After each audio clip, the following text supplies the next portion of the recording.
Hello बच्चों, कैसे हो आप सब। Welcome to our YouTube channel the tech schooling. तो बच्चों, आज मैं आप सबके लिए लेके आई हूँ मेधावी एग्ज़ाम पेपर का पैटर्न कि किस पैटर्न के थ्रू आपका मेधावी का एग्ज़ाम आपको मिलेगा, ताकि आप फेमिलियर हो जाओ उससे भी और आपको पता हो कि हमारे एग्ज़ाम में कौन कौन से सब्जेक्ट से किस किस तरीके के क्वेश्चंस आने वाले हैं, या एग्जामिनर आपसे किस तरीके के क्वेश्चन कितने मार्क्स के पूछेगा, कितने घंटे का पेपर होगा, कितने टोटल मार्क्स होंगे आपके। तो आज हम वो सारा डिस्कस करने वाले हैं इस वीडियो में। तो चलिए शुरू करते हैं आज की वीडियो। ये होगा आपका मेधावी का पैटर्न कि किस तरीके का पैटर्न आपका एग्जाम में पूछा जाने वाला है। ठीक है, चलिए शुरू करते हैं। तो बेटा, जैसे कि आप देख रहे हो कि हमारा मेधावी का एग्ज़ाम होने वाला है फरवरी में। उसी के लिए मैं एक सैम्पल पेपर लेके आई हूँ आपके लिए। लेकिन उस सैम्पल से पेपर से पहले मैं बात करना चाहूँगी कि हमारे मेधावी एग्ज़ाम का पैटर्न क्या रहने वाला है इस बार, किस तरीके के क्वेश्चंस और किस सब्जेक्ट्स के कितने क्वेश्चन पूछे जाने वाले हैं आपके मेधावी के एग्ज़ाम में। ये मेधावी का एग्ज़ाम आपका स्कॉलरशिप का एग्ज़ाम होता है, जो कि 2023 में फ़ेब में होने वाला है। अभी फरवरी मंथ चल रहा है, तो इसी महीने किसी भी डेट को आपका स्कॉलरशिप का एग्ज़ाम, मेधावी का एग्ज़ाम जो कि एमसीडी के स्कूलों में लिया जाता है, वो यहाँ पे होने वाला है। और मैं यहाँ पे बात करूँगी क्लास 4th के पैटर्न की कि क्लास 4th का मेधावी का एग्ज़ाम का पैटर्न किस तरीके का होने वाला है। Same as it is class 5th का भी पैटर्न रहेगा, बस क्वेश्चंस अलग होंगे। बाकी जो पैटर्न है वो क्लास 4th और 5th दोनों के लिए यही रहेगा, सेम रहेगा। जी, कितने मार्क्स के किस तरीके के क्वेश्चन किस सब्जेक्ट से आएंगे और उसमें कितने क्वेश्चंस होंगे, उसके कितने मार्क्स होंगे, क्या क्या टर्म्स और कंडीशंस रहेंगी कि आपको एग्ज़ाम में क्या करना है क्या नहीं करना, किस तरीके की शीट मिलेगी आपको, कहाँ पे आपको टिक लगाना है, कहाँ पे आपको क्रॉस लगाना है, वो सब मैं आपको इस वीडियो में आज बताने वाली हूँ। तो पहली बात कि वीडियो को एक तो पूरा देखना है ताकि आप समझ जाओ कि आपका किस तरीके का एग्ज़ाम होने वाला है। दूसरी बात, जो चैनल पर नए हैं पहले चैनल को प्लीज़ सब्सक्राइब कर दो। जिन्होंने पहले से किया हुआ है उन सबको थैंक यू बहुत सारा कि आप मेरे को इतना सपोर्ट कर रहे हो और अच्छे से पढ़ाई भी कर रहे हो। आप मुझे इतना अच्छा फीडबैक देते हो, जिससे मुझे और ये रहता है कि मैं बच्चों के लिए और ज़्यादा वीडियोस बनाऊं, ताकि घर बैठ के बच्चे आराम से अपने मेधावी एग्ज़ाम की प्रैक्टिस कर पाएँ और ये स्कॉलरशिप गेन कर पाएँ। ठीक है, तो आज के वीडियो में हम यही बात करने वाले हैं कि मेधावी का एग्ज़ाम किस तरीके का होने वाला है, ऑब्जेक्टिव रहेगा कि सब्जेक्टिव रहेगा, ये सब हम डिस्कशन करेंगे। तो चलिए शुरू करते हैं।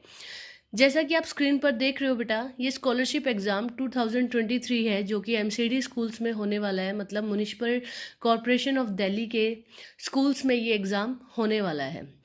कोविड की वजह से 3 साल से ये एग्ज़ाम नहीं हो रहा था, उससे पहले ये एग्ज़ाम होते थे। बट अब हमारी सिचुएशन थोड़ी अच्छी हो गई है, बेटर हो गई है, तो दोबारा से एमसीडी के स्कूल्स में मेधावी का एग्ज़ाम शुरू हो गया है। उसी की प्रैक्टिस हम पिछले 1 महीने से कर रहे हैं, ताकि जो भी बच्चे पढ़ाई में थोड़े बहुत कमज़ोर, या जो भी बच्चे इस मेधावी एग्ज़ाम को क्लियर करना चाहते हैं, वो अपना थोड़ा एक्स्ट्रा टाइम देके घर पे इसकी अच्छे से प्रैक्टिस कर पाएँ और इजीली कॉन्सेप्ट्स को समझ पाएँ। या फिर जो बच्चे एनुअल एग्ज़ाम भी देने वाले हैं, तो उनके लिए भी एक फेमिलियर हो जाए कि अब एग्ज़ाम होंगे तो किस तरीके के क्वेश्चंस वहाँ पूछे जाएंगे। ठीक है, तो देखो, जैसा कि आप देख रहे हो, ये आपका एक सैम्पल पेपर में लेके आई हूँ, लेकिन उससे पहले ये पैटर्न मैं आपको दिखाने वाली हूँ कि क्या पैटर्न ये रहेगा। ऊपर स्कॉलरशिप एग्ज़ाम 2023 नाम दिया हुआ है। ये मेधावी परीक्षा कहलाती है 2023 की। ये दिल्ली नगर निगम के स्कूलों में, मतलब म्युनिसिपल कॉरपोरेशन ऑफ दिल्ली के स्कूल्स में ये परीक्षा ली जाती है। उसके बाद ये सैम्पल पेपर रहेगा आपका पूरा। इसमें आपको ये सारी चीज़ें दी हुई हैं, नीचे कंडीशंस लिखी हुई हैं, ऊपर पैटर्न लिखा हुआ है। तो मैं ये आपको एक एक करके अब समझाती हूँ। सबसे पहले यहाँ रोल नंबर पूछा गया है कि आपका रोल नंबर क्या है। यहाँ वो रोल नंबर आएगा जो आपको हम टीचर्स प्रोवाइड करेंगे एग्ज़ाम में बैठने से पहले। जिस भी बच्चे को कोई कन्फ्यूज़न हो अपने रोल नंबर से रिलेटेड, वो एग्ज़ाम से जाने से पहले या एग्ज़ाम में जाकर वहाँ जो भी आपकी टीचर हो उनसे वो पूछ सकते हैं कि मैम हमारा रोल नंबर क्या है। ठीक है, जैसा आपको टीचर इंस्ट्रक्ट करे वैसा वैसा आपको काम करना है। कभी भी कुछ नहीं आए समझ में तो पहले पूछ लेना चाहिए, गलत नहीं करना चाहिए। ठीक है, आया समझ में। चलिए नेक्स्ट देखो, उसके बाद जो टाइम जो आपका टोटल टाइम रहेगा पेपर का, एग्ज़ाम का, वो रहेगा 2 घंटे का। मतलब 2 आवर्स का ये एग्ज़ाम होगा आपका। 2 घंटे के लिए आपको एग्ज़ाम में बैठने के लिए परमिशन दी जाएगी। 2 घंटे से ज़्यादा टाइम नहीं दिया जाएगा। मतलब जैसे ही पूरे 2 घंटे हो जाएंगे, आपसे एग्ज़ाम ले लिया जाएगा। क्लास 4th के लिए है, बट ये क्लास 5th के लिए भी सेम पैटर्न है। तो पैटर्न सेम रहेगा, क्वेश्चंस अलग हो सकते हैं। ऑब्जेक्टिव टाइप एग्जामिनेशन, आप ये पढ़ रहे हो, ये है objective type examination. Objective type examination वो एग्जामिनेशन होता है बेटा जिसमें आपको कोई भी रिटन वर्क नहीं करना पड़ता। मतलब आपको डिस्क्रिप्शन नहीं लिखनी पड़ती, किसी के बारे में लंबी चौड़ी बातें नहीं लिखनी होती। इसमें एमसीक्यू क्वेश्चंस आते हैं, मल्टीपल चॉइस क्वेश्चंस आते हैं। मतलब जिसमें एक क्वेश्चन के 4 ऑप्शंस दिए जाते हैं और उन ऑप्शंस में से आपको किसी एक ऑप्शन को टिक करना होता है कि हाँ, ये आंसर जो क्वेश्चन पूछा गया है ये उसका आंसर है। चाहे वो पॉजिटिव क्वेश्चन पूछा गया हो, चाहे नेगेटिव क्वेश्चन पूछा गया हो। मतलब किसी के बारे में अच्छी बात, हाँ के बारे में बात की गई हो, या किसी क्वेश्चन में नो बोला हुआ हो और उसके बारे में बात की गई हो। तो ऑब्जेक्टिव टाइप एग्जामिनेशन वो एग्जामिनेशन होता है जिसमें मल्टी चॉइस क्वेश्चन आते हैं। मतलब मल्टीपल चॉइस क्वेश्चंस जिसमें एक क्वेश्चन के नीचे 4 ऑप्शंस दिए जाते हैं। इसमें आपको कुछ भी लिखना नहीं है, सिर्फ टिक करना है ऑप्शंस पे। ठीक है, जैसे 1, 2, 3 और 4 ऑप्शंस दिए होंगे तो आप किसी एक को ऑप्शन को टिक कर दोगे। ठीक है, फिर है नेक्स्ट मैक्सिमम मार्क्स। इसके जो मैक्सिमम अधिकतम नंबर होंगे वो कितने हैं? 120। मतलब ये क्वेश्चन पेपर कितने नंबर्स का आता है आपका? 120। 120 नंबरों का ये क्वेश्चन पेपर होगा, 2 घंटे और 120 नंबर। ठीक है, नेक्स्ट देखो, दिस बुकलेट कंटेन 60 क्वेश्चन। अच्छा, जो आपको क्वेश्चन पेपर मिलेगा उसमें टोटल कितने क्वेश्चंस होंगे आपके? उसमें टोटल आपके क्वेश्चंस होंगे 60। मतलब आपके क्वेश्चन पेपर में कितने क्वेश्चंस आने वाले हैं? 60 क्वेश्चंस आने वाले हैं। देखो 2 घंटे में कितनी मिनट होती है बेटा? 120 मिनट होती हैं। 1 घंटे में 60 मिनट होती हैं और 2 घंटे में 120। क्वेश्चंस कितने हैं? 60। मतलब करीब आपको एक क्वेश्चन के लिए 2 मिनट दी जाएंगी। मतलब एक क्वेश्चन को करने के लिए, उसको सॉल्व करने के लिए, उसको टिक लगाने के लिए आपके पास लगभग 2 मिनट होंगी। ठीक है, तो आराम से करना है, शांति से करना है, अच्छे से पढ़ के करना है, कोई भी गलती नहीं करनी। क्वेश्चन में जो पूछा गया है उसी के अकॉर्डिंग आंसर देना है, जल्दबाजी नहीं करनी है ताकि आपका कोई भी क्वेश्चन गलत ना हो। आया समझ में?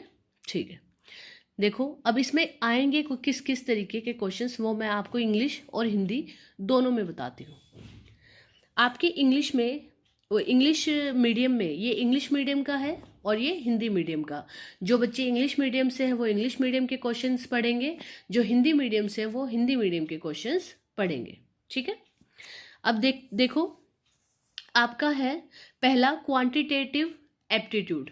क्वांटिटेटिव एप्टीट्यूड वो क्वेश्चंस होते हैं बेटा जिसमें आपके मैथ से रिलेटेड कुछ क्वेश्चंस आते हैं। मतलब मैथमेटिक्स जो आप करते हो, जिसमें आप मैथ से रिलेटेड जो क्वेश्चंस करते हो वो आपके क्या होते हैं? Quantitative aptitude. ठीक है, वो आपके टोटल 10 क्वेश्चंस आएंगे, 10 क्वेश्चन होंगे और हर एक क्वेश्चन कितने नंबर का होगा? 2 नंबर का। तो 10 क्वेश्चन कितने नंबर के हो जाएंगे आपके? 20 नंबर के हो जाएंगे। मैथ से रिलेटेड जो क्वेश्चंस हैं वो 10 आएंगे और 10 क्वेश्चन 20 नंबर के हैं। मतलब एक क्वेश्चन का 2 नंबर है। इसको हिंदी में मात्रात्मक योग्यता कहते हैं। ठीक है, इसमें भी सेम क्वेश्चंस की सेम है, बस इनको इंग्लिश में ये बोला जाता है, इनको हिंदी में ये बोला जाता है, बाकी चीज़ें सेम रहेंगी। जो क्वेश्चन आपका इंग्लिश में होगा सेम उसका हिंदी वर्जन आपका हिंदी मीडियम में होगा। ठीक है, क्वेश्चन पेपर दोनों मीडियम्स में आएगा, मतलब हिंदी में भी और इंग्लिश में भी। बच्चा जिस लैंग्वेज को पढ़ सकता है इजीली उस लैंग्वेज में वो टिक करेगा। बच्चा अगर इंग्लिश मीडियम का है तो उसको सारे टिक इंग्लिश मीडियम में करने हैं। पढ़ वो हिंदी का भी सकता है, ऐसा नहीं है वो नहीं पढ़ सकता, बट उसको जो टिक लगाना है वो कहाँ लगाना है? इंग्लिश मीडियम की साइड। और जो बच्चा हिंदी मीडियम का है उसको हिंदी मीडियम की साइड ही टिक लगाना है, वो इंग्लिश मीडियम की साइड टिक नहीं लगा सकता।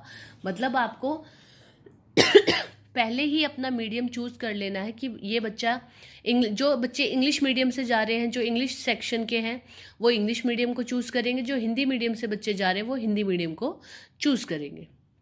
ठीक है, मान लो जैसे मैं इंग्लिश मीडियम की स्टूडेंट हूँ, तो मैं इंग्लिश का ही पेपर, मतलब इंग्लिश साइड का ही, इंग्लिश मीडियम का ही पेपर पूरा अटेम्प्ट करूँगी। हिंदी सब्जेक्ट अटेम्प्ट करूँगी, लेकिन हिंदी मीडियम को टिक नहीं करूँगी।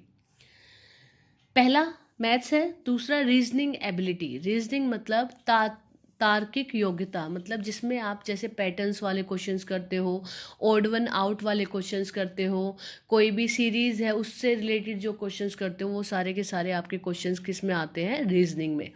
इसमें भी टोटल 10 क्वेश्चन होंगे, और 10 क्वेश्चन कितने नंबर के हैं, 20 नंबर के। Same as it is Hindi medium में भी यही रहेगा, 10 क्वेश्चन होंगे और 10 क्वेश्चन कितने उसके होंगे, 20 नंबर के। थर्ड है लैंग्वेज 1। लैंग्वेज 1 में कौन कौन सी है, हिंदी और उर्दू। अब लैंग्वेज 1 में हिंदी और उर्दू, जो बच्चे हिंदी पढ़ते हैं वो हिंदी का क्वेश्चन पेपर सोल्व करेंगे, जो उर्दू पढ़ते हैं वो उर्दू के क्वेश्चंस को सोल्व करेंगे। इसमें आएंगे 5 क्वेश्चन, और 5 क्वेश्चंस के मार्क्स कितने हैं, 10। मतलब क्वेश्चंस जितने हैं उनके मार्क्स क्या है, डबल है सबके। जैसे 10 क्वेश्चन थे तो 20 नंबर, 10 क्वेश्चन थे 20 नंबर, 5 क्वेश्चन है 10 नंबर, 5 क्वेश्चन है 10, 10 हैं 20 और 20 हैं 40। ठीक है। फिर है लैंग्वेज 2। लैंग्वेज 2 में ओनली इंग्लिश है, मतलब ये सभी को अटेम्प्ट करना है इंग्लिश का। इंग्लिश के भी 5 क्वेश्चन है, और 5 क्वेश्चंस के जो मार्क्स हैं वो 10 हैं। मतलब एक क्वेश्चन के मार्क्स कितने हैं पूरे पेपर में, 2 नंबर हैं। फिर है जनरल अवेयरनेस और करंट अफेयर्स। जीके के क्वेश्चंस आएंगे या करंट अफेयर्स, आजकल दुनिया में क्या चल रहा है उससे रिलेटेड 10 क्वेश्चन आएंगे आपके, और 10 क्वेश्चन के जो मार्क्स हैं वो कितने हैं, 20 नंबर हैं। उसके बाद जो लास्ट सेक्शन है, एफ सेक्शन, इसमें आएंगे आपके टेक्स्ट बुक से रिलेटेड, जो भी आप कॉपीज़ बुक्स वगैरह में जो चैप्टर्स पढ़ते हो, या फिर जो भी आपकी टेक्स्ट बुक्स हैं इस टाइम, ईवीएस, एसएसटी, हिंदी और इंग्लिश। इसमें मैथ का नहीं पूछा जाएगा, क्योंकि मैथ का आपसे पहले पूछा जा चुका है फर्स्ट ए सेक्शन में। तो यहाँ पे ईवीएस, एसएसटी, हिंदी और इंग्लिश, जैसे ईवीएस में कोई क्वेश्चन पूछ लिया, एसएसटी में, हिंदी में पूछ लिया, इंग्लिश में पूछ लिया, जैसे हिंदी में किसी चैप्टर का वो पूछ लिया, लेखक पूछ लिया, इंग्लिश में कोई राइटर पूछ लिया, इस तरीके के आपसे इंग्लिश हिंदी में पूछे जाएंगे। ये भी 20 क्वेश्चन होंगे, और 20 क्वेश्चन कितने मार्क्स के होंगे, 40 नंबर के। Same as it is Hindi medium में भी होगा। अच्छा, एक बात और बता दूं, जो लैंग्वेज 1 थी, अगर आप हिंदी चूज़ कर रहे हो तो आपको हिंदी में एक पूरा पैराग्राफ मिलेगा, उसको पढ़ के आपको 5 क्वेश्चंस मिलेंगे, उन 5 क्वेश्चंस के आपको आंसर देने होंगे। मतलब एक गद्यांश मिलेगा, उसको पूरा पढ़ना है, और उसके नीचे जो क्वेश्चंस दे रखे हैं उसमें से उनका आंसर आपको करना है। Same as it is English में भी वही रहेगा, एक पूरा का पूरा पैसेज आपको दिया गया होगा, उसको पूरा पढ़ना है, और उसके नीचे जो क्वेश्चंस दिए गए हैं 5 क्वेश्चन, उनका आंसर आपको करना है। ठीक है, चलिए अब इंस्ट्रक्शंस पढ़ लेते हैं कि हमें क्या क्या चीज़ें याद रखनी है जब हम मेधावी का एग्ज़ाम दे रहे होंगे। तो देखो, दोनों लैंग्वेज में आपको दिख रहा होगा, मैं दोनों लैंग्वेज की पढ़ के बताऊंगी और आपको समझाऊंगी। सेकंड पॉइंट है, इसमें पैटर्न समझ में आ गया कि किस तरीके के क्वेश्चन किस सब्जेक्ट में से पूछे जाएंगे, और कितने पूछे जाएंगे, और कितने मार्क्स के होंगे। अब बात कर लेते हैं क्या क्या हमें चीज़ें चाहिए होती हैं। सेकेंड पॉइंट है, ऑल क्वेश्चंस आर कंपलसरी। सभी प्रश्न अनिवार्य हैं। मतलब हमारे मेधावी के एग्ज़ाम में आने वाले 60 क्वेश्चन, जो कि 120 नंबर के हैं, वो सारे के सारे ज़रूरी हैं करने हमें। मतलब हमें पूरे के पूरे 60 क्वेश्चन करने हैं, हमें कोई भी क्वेश्चन छोड़ के नहीं आना है। हमें किसी ना किसी ऑप्शन को टिक करना ही है, किसी ना हर एक क्वेश्चन में, चाहे वो हमें क्वेश्चन आता हो चाहे ना आता हो। हम अगर कोई भी क्वेश्चन छोड़ेंगे तो हमारे मार्क्स 0 हो जाएंगे। इसीलिए हमें किसी भी क्वेश्चन को छोड़ना नहीं है, सारे क्वेश्चन अटेम्प्ट करने हैं, सबके आंसर हमें देने हैं। ठीक है। सेकंड है, ईच क्वेश्चन कैरीज 2 मार्क्स। जैसा कि मैं आपको पहले भी बता चुकी हूँ कि हर एक क्वेश्चन के जो मार्क्स हैं वो कितने हैं, 2 नंबर का क्वेश्चन है हर एक क्वेश्चन। टोटल 60 क्वेश्चन है, 60 क्वेश्चन है तो कितने मार्क्स के हो गए, 2 से मल्टीप्लाई करेंगे तो 120, और हमारा एग्जाम भी कितने का है, 120 मार्क्स का। प्रत्येक प्रश्न 2 अंकों के हैं। ठीक है। फिर read the question carefully before answering them.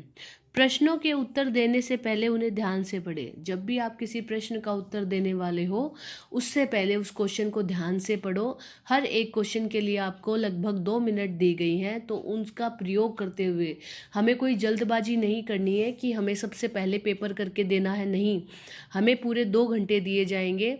हमें उन पूरे 2 घंटों का यूज़ करते हुए हर एक क्वेश्चन को अच्छे से पहले पढ़ना है और फिर उसका आंसर देना है। जल्दबाजी नहीं करनी है, वरना जल्दबाजी के चक्कर में क्वेश्चन क्या हो जाएगा, गलत हो जाएगा।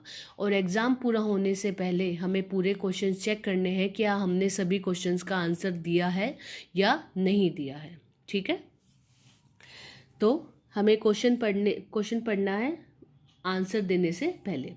In case of any discrepancy between the English and Hindi versions of any question, the Hindi version will be treated as final authentic. किसी भी प्रश्न में के अंग्रेजी और हिंदी संस्करणों के बीच किसी भी तरह की विसंगति के मामले में हिंदी संस्करण को अंतिम प्रमाणिक माना जाएगा। इसका कहने का मतलब ये है कि अगर हिंदी में और इंग्लिश में कोई एक क्वेश्चन अलग अलग है और उसमें कोई गलती है, तो वो गलती उस क्वेश्चन को मान्य तब मानी जाएगी जब हम उसका हिंदी वर्जन जो हिंदी में दिया होगा उसको हम ठीक मानेंगे, इंग्लिश वाले को हम ठीक नहीं मानेंगे। मान लो किसी क्वेश्चन में इंग्लिश में नोट लिखा हुआ है और हिंदी में नहीं लिखा हुआ, तो हम हिंदी वाले को ठीक मानेंगे। मतलब जो हम आंसर देंगे वो नहीं वाले से नहीं देंगे, बल्कि हम हाँ वाले से देंगे। ठीक है, मान लो इंग्लिश में था कि आपको बताना था कि ये यूज़ होता है, और हिंदी में दे रखा था नहीं होता है, इसका आंसर दो। तो हम दोनों में डिफरेंस आ गया हाँ और ना का, तो हम हिंदी वाले को इस क्वेश्चन में करेक्ट मानेंगे। ठीक है, नेक्स्ट पॉइंट है आपका to mark the answer to the question, boxes are given in front of the option, tick right in the appropriate box to mark your option answer, marks will not be awarded for marking answer in more than one box. प्रश्न का उत्तर अंकित करने के लिए विकल्पों के सामने ही box दिए गए हैं। अपना उत्तर अंकित करने के लिए उचित बॉक्स में टिक का निशान लगाएं। एक से अधिक बॉक्स में उत्तर अंकित करने पर अंक नहीं दिए जाएंगे। इनका कहने का मतलब ये है कि जो आप क्वेश्चन देख रहे हो उसके नीचे 4 ऑप्शन दिए हैं, 1 2 3 4 या ABCD करके। उन चारों ऑप्शन में से उसके सामने एक बॉक्स बनाया हुआ होगा उन चारों ऑप्शंस के। आपको जो आंसर लगता है कि ये आंसर ठीक है, आपको उस ऑप्शन के सामने बने बॉक्स में टिक मार्क कर देना है, राइट कर देना है। एक से ज़्यादा बॉक्सेस में आपको टिक नहीं करना, मतलब सिर्फ एक बॉक्स में, एक क्वेश्चन के किसी एक बॉक्स में ही आप टिक लगा सकते हो। उससे ज़्यादा में आप टिक नहीं लगाओगे, वरना क्वेश्चन क्या हो जाएगा, गलत हो जाएगा, उसके मार्क्स आपको नहीं मिलेंगे। एक क्वेश्चन के चारों ऑप्शंस में से किसी एक बॉक्स में आपको टिक करना है। अगर आप एक से ज़्यादा बॉक्स में टिक करोगे तो वो क्वेश्चन रॉन्ग माना जाएगा, उसको काउंट नहीं किया जाएगा टोटल में। ठीक है, आया समझ में। नेक्स्ट देखते हैं, यूज़ ब्लू और black ball pen to mark your answer. तो आपको एग्ज़ाम में जाने से पहले अपने साथ क्या लेके जाना है, ब्लू या ब्लैक बॉल पेन, जो कि आपके बॉल पेन होते हैं वो लेके जाने हैं, और वहाँ पे या तो ब्लू पेन का यूज़ करना है या फिर ब्लैक पेन का, किसी एक पेन का आपको वहाँ पे यूज़ करना है बॉक्स में टिक करने के लिए। ठीक है, अपना उत्तर अंकित करने के लिए नीले और काले बॉल पेन का प्रयोग करें। या तो नीले रंग का या काले रंग का बॉल पेन आपको यूज़ करना है। नेक्स्ट है, you must not tear off और remove any sheet from this booklet. आपको यहाँ से कोई भी पुस्तिका में किसी भी शीट को फाड़ना नहीं है, किसी भी शीट को फाड़ना नहीं है। The answer sheet must be handed over to the invigilator before you leave the examination hall. और जब आप एग्ज़ाम हॉल से अपने सेंटर से बाहर आओगे उससे पहले आपको ये शीट अपने एग्ज़ामिनर को, जो आपके इन्विजिलेटर हैं, जो वहाँ पे जांच कर रहे हैं, जो आपको सारा समझा रहे हैं, उनको आपको ये शीट दे के आनी है, ताकि आप एग्ज़ाम में प्रेजेंट हो सको और आपकी शीट की चेकिंग हो सके। मतलब ये पेपर आपको साथ घर नहीं लेके आना है, ये एग्ज़ामिनर को वहीं पे दे के आना है। ठीक है। और इस शीट को कहीं से भी फाड़ना नहीं है, कहीं पे भी कोई मार्किंग नहीं करनी, कहीं पे भी कुछ लिखना नहीं है, सिवाय क्वेश्चंस के बने बॉक्सेस में आंसर देने के अलावा। Use of calculator, laptop, other digital instrument, mobile is not allowed. बच्चों को ना तो मोबाइल अंदर लेके जाना है, ना कैलकुलेटर, ना लैपटॉप, और कोई भी अन्य तरीके का ऐसा इंस्ट्रूमेंट नहीं लेके जाना है जो कि आपका एग्जाम में हेल्प करे। कैलकुलेटर, लैपटॉप, अन्य डिजिटल उपकरण, मोबाइल के उपयोग की अनुमति नहीं है। Students found guilty of misconduct using unfair means will not be allowed to take the exam. अगर कोई भी बच्चा कोई शरारत करता हुआ पकड़ा गया या चीटिंग करता हुआ पकड़ा गया तो उसका एग्ज़ाम वही मिसकंडक्ट कर दिया जाएगा, उसका एग्ज़ाम वहीं बंद कर दिया जाएगा, छीन लिया जाएगा और उसको एग्ज़ाम देने की परमिशन नहीं होगी। अनुचित साधनों का प्रयोग करने के दोषी पाए गए विद्यार्थियों को परीक्षा में बैठने की अनुमति नहीं दी जाएगी। अगर कोई बच्चा किसी चीज़ का यूज़ जैसे लैपटॉप, मोबाइल वगैरह अंदर लेके जाता मिला, उसको भी एग्ज़ाम नहीं देने जाया जाएगा, उसको भी एग्ज़ाम से बाहर निकाल दिया जाएगा। तो इन चीज़ों का यूज़ ना करें। नेक्स्ट है, there is a fix place for rough work. इस पेपर में अगर आपको कहीं पे रफ वर्क करना है तो उसके लिए एक पर्टिकुलर जगह दी गई है, आपको वहीं पे रफ वर्क करना है। मैं आपको दिखा देती हूँ ये जगह कहाँ पे है। आप ये देख रहे हो, ये बिल्कुल पीछे, मतलब आपका एग्ज़ाम पेपर जहाँ पे फिनिश हो रहा है वहाँ पे पीछे दिया गया है रफ वर्क, ये कॉलम। आपको यहीं पे अपनी कैलकुलेशन कुछ करनी है तो यहीं पे करोगे आप, कहीं भी और नहीं करोगे, किसी क्वेश्चन के सामने नहीं करोगे, क्योंकि उससे आपके मार्क्स कट जाएंगे। तो रफ वर्क की जगह ही आपको अपने काम करने हैं। तो ये सारी इंस्ट्रक्शंस थी बेटा आपके एग्ज़ाम से रिलेटेड कि आपका मेधावी का एग्ज़ाम किस तरीके के पैटर्न का आने वाला है, कितने मार्क्स का आने वाला है और कितना टाइम मिलेगा आपको वो करने के लिए, या किस तरीके के क्वेश्चंस आपसे पूछे जाएंगे, किस सब्जेक्ट में से कितने क्वेश्चंस आएंगे, कितने नंबर के आएंगे, ये सारा मैंने आपको यहाँ बता दिया। ठीक है, तो ये समझ में आया? अच्छे से देख लो, अगर कोई भी दिक्कत लगे तो मुझसे पूछ लेना ताकि मैं आपको दोबारा से बता सकूं कि हाँ आपको इस तरीके से करना है। इससे नेक्स्ट वीडियो में मैं आपको एक सैम्पल पेपर करवाऊंगी ताकि आपको और हेल्प हो कि किस तरीके के क्वेश्चंस आपके मेधावी के एग्ज़ाम में पूछे जाने वाले हैं। ठीक है, तो आज के लिए इतना ही था। ये पैटर्न था आपका मेधावी एग्ज़ाम से रिलेटेड। तो जो भी बच्चे मेधावी का एग्ज़ाम देने वाले हैं इस वीडियो को पहले देख के जाएं ताकि आप फेमिलियर हो जाएं कि हाँ हमारे पेपर में किस सब्जेक्ट से कितने क्वेश्चन आने वाले हैं और कितने मार्क्स के, या हमें एग्ज़ाम में जाने से पहले किन किन चीज़ों का ध्यान रखना है, क्या चीज़ें अपने साथ लेके जानी है, क्या चीज़ें अपने साथ नहीं लेके जानी है, और अगर कोई भी परेशानी हो, कोई भी दिक्कत आए तो हमें किससे बात करनी है, वो सब मैं आपको इस वीडियो में बता चुकी हूँ। तो जब कभी भी कुछ समझ में नहीं आए तो सबसे पहले अपनी टीचर से पूछना चाहिए, उसके बाद वो काम करना चाहिए ताकि आप कहीं से भी गलत ना हो और आपका एग्ज़ाम अच्छा जाए। और एग्ज़ाम शुरू होने से पहले अच्छे से पहले इंस्ट्रक्शन पढ़ लेना चाहिए ताकि अंदर एग्ज़ाम में आपसे कोई गलती ना हो और आपके मार्क्स ना कटें। जैसा कि कहीं पे भी पेपर में आपको कोई भी टिक मार्क नहीं लगाना है बिना किसी की परमिशन से, सिवाय क्वेश्चन के नीचे बने हुए 4 ब्लैंक में बॉक्सेस में ही आपको किसी एक को टिक करना है, एक से ज़्यादा को टिक नहीं करना है, नहीं तो मार्क्स काउंट नहीं होंगे। अगर क्वेश्चन ठीक भी होगा जब भी आपको उसके नंबर नहीं मिलेंगे। ठीक है, तो आज की वीडियो में इतना ही था बेटा। ये आपका पैटर्न था स्कॉलरशिप एग्ज़ाम 2023 का। आई होप आपको आज की वीडियो पसंद आई हो तो एक लाइक कर देना। Thank you, bye bye.